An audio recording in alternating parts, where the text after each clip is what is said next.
Selamat ketemu lagi dalam renungan kita kali ini dalam tajuk garam dan terang. Garam dan terang adalah dua kata yang berbeda dari segi maksud dan tujuan, tetapi sama dalam pelaksanaannya. Pertama kita akan melihat atau belajar tentang arti garam. Garam rasanya masin dan penggunaannya adalah untuk memberi rasa kepada bahan di mana ia digunakan. Contohnya, garam memberi rasa yang enak kepada lauk pauk kita. Garam memberi hayat yang panjang kepada daging seperti kasam, salai, dan lain-lain supaya tidak menjadi busuk. Dan terang adalah cahaya. Cahaya tentunya menerangi atau memberi terang di tempat yang gelap. Kita tertanya-tanya mengapa firman Tuhan mengambil contoh garam dan terang. Seperti dalam Matius 5:13 hingga 16 yang berbunyi, "Kamu adalah garam dunia. Jika garam itu menjadi tawar, dengan apakah ia akan diasinkan? Tidak ada lagi gunanya selain dibuang dan diinjak orang. Kamu adalah terang dunia.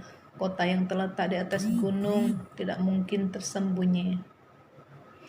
Lagi pula, orang tidak menyalakan pelita lalu meletakkannya di bawah gantang, melainkan di atas kaki dian, sehingga menerangi semua orang di dalam rumah itu.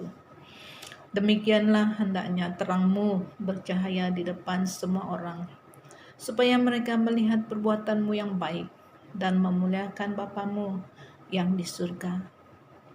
Seseorang pernah menulis, "Kalau kamu tidak mampu menjadi garam, sekurang-kurangnya jangan menjadi ulat." Saya katakan sekali lagi, seseorang pernah menulis, "Kalau kamu tidak mampu menjadi garam, sekurang-kurangnya jangan menjadi ulat." Satu kata yang keras, tetapi ada kebenaran di dalamnya. Walau bagaimanapun, mari kita melihat firman Tuhan tentang dua hal ini, sebab itulah inti renungan kita, yaitu apa kata firman Tuhan. Dalam ayat 13e berkata, "Kamu adalah garam dunia." Bila saya merenungkan dengan dalam arti kata firman ini, rasanya ada satu pikulan atau beban yang sangat berat terletak di atas bahu saya. Tuhan memberi tanggung jawab kepada kita orang percaya menjadi garam dunia. Coba renungkan, tidakkah tanggung jawab ini berat bagi Anda? Kita tidak dapat berkata, "Saya tidak mahu menjadi garam dunia." Walaupun kita mahu melarikan diri dari kebenaran ini, kita tidak dapat, karena tugas sebagai garam itu menjadi milik kita, sudah diberikan kepada kita. Kamu adalah garam dunia. Mahu tidak mahu, kamu adalah garam dunia. Oke, so biasakan diri dengan pernyataan ini atau dengan kebenaran ini, yaitu firman Tuhan menetapkan kamu ataupun saya sebagai garam dunia, supaya dimanapun kita pergi, kita ingat siapa diri kita dan justru berfungsi sebagai garam di tempat kita. Kesadaran kita tentang hal ini tentunya akan membuat kita bertindak sebegitu rupa. Dan untuk itu kita harus paham fungsi-fungsi garam. Seperti yang awal kita nyatakan tadi, bahwa garam memberi rasa yang enak untuk makanan kita. Dengan kata lain, kita menjadi berkat bagi orang lain. Tentunya dalam satu-satu keadaan kita menjadi berkat ini berbeza dari segi keterampilannya ataupun pelaksanaannya. Maksudnya, apabila ada keadaan yang putus asa, kita memberi dorongan. Apabila ada keadaan kesedihan, kita menghibur. Apabila ada dosa, kita memberikan kebenaran firman Tuhan dan contoh-contoh yang lain juga. Tetapi saya percaya dalam semua keadaan, fungsi garam itu diperlukan dan kita akan tahu bagaimana kita bertindak dalam satu-satu keadaan. Jelaslah tujuan Tuhan mengapa kita dikatakan sebagai garam dunia, untuk menyelamatkan keadaan, untuk menjadi berkat. Saya percaya kita semua mampu menjadi garam dunia seperti yang dituntut oleh firman Tuhan. Dan yang kedua adalah kamu adalah terang dunia. Kata terang ada sebab ada kegelapan.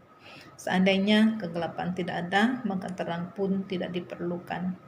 Semua orang percaya adalah terang dunia. Sama ada kita gagal menjadi terang, tidak akan mengubah status ataupun identiti kita sebagai terang dunia. Kegelapan adalah dosa dan orang-orang yang belum percaya kepada Tuhan ataupun dunia ini. Bagaimana saya menjadi terang? Ramai orang percaya tidak tahu bagaimana menjadi terang. Ayat 16 berkata, demikianlah hendaknya terangmu bercahaya di depan semua orang, supaya mereka melihat perbuatanmu yang baik dan memuliakan Bapamu yang di surga. Terang itu dikaitkan dengan perbuatan baik. Apabila seseorang di dalam Tuhan, perbuatan baik yang dilakukannya adalah terang, dikatakan terang. Berlainan dengan orang yang belum percaya kepada Tuhan, perbuatan baik yang mereka lakukan adalah sekadar perbuatan baik. Banyak keadaan dalam hidup kita, di sekeliling kita, yang menuntut kita menjadi terang. Ingat ya, terang adalah perbuatan baik. Sebagai terang, kita adalah pelaku melakukan yang baik. Kita tidak boleh sekejap menjadi terang dan sekejap menjadi gelap. Katakan pada dirimu, saya adalah garam dunia. Saya adalah terang dunia. Kolose 1 ayat 27b berkata, Christ in you, the hope of glory. Saya katakan sekali lagi, Christ in you, the hope of glory. Kristus di dalam kamu membuat kamu menjadi garam dan terang. Kristus di dalam kamu membuat kamu mampu menjadi garam dan terang dunia. Ramai orang percaya gagal menjadi terang dan garam dunia, tetapi kita tidak berbicara tentang kegagalan. Kita berbicara tentang kamu dan saya menjadi terang dan garam dunia.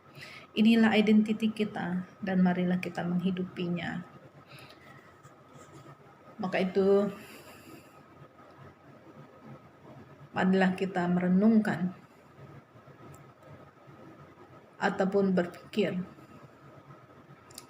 bagaimana saya menjadi terang dan garam dalam satu-satu keadaan.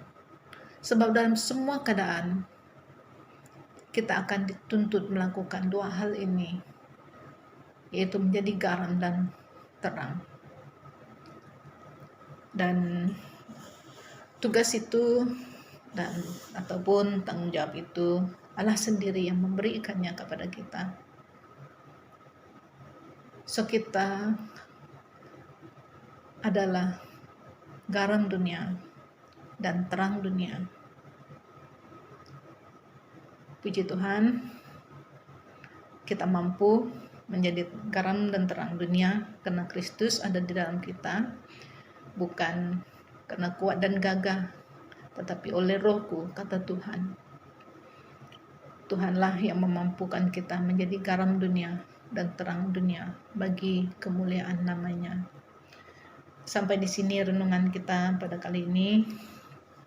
So, garam adalah memberikan rasa yang enak kepada makanan kita, memberi hayat yang panjang kepada Makanan kita, maksud rohaninya, kita adalah pembawa kebaikan, membawa rasa yang diberkati kepada orang lain dalam satu keadaan, dan terang menerangi kegelapan, yaitu melalui perbuatan baik kita. Maka terang kita dapat dilihat oleh orang. Puji Tuhan, sampai di sini renungan kita pada kali ini. Semoga Anda diberkati.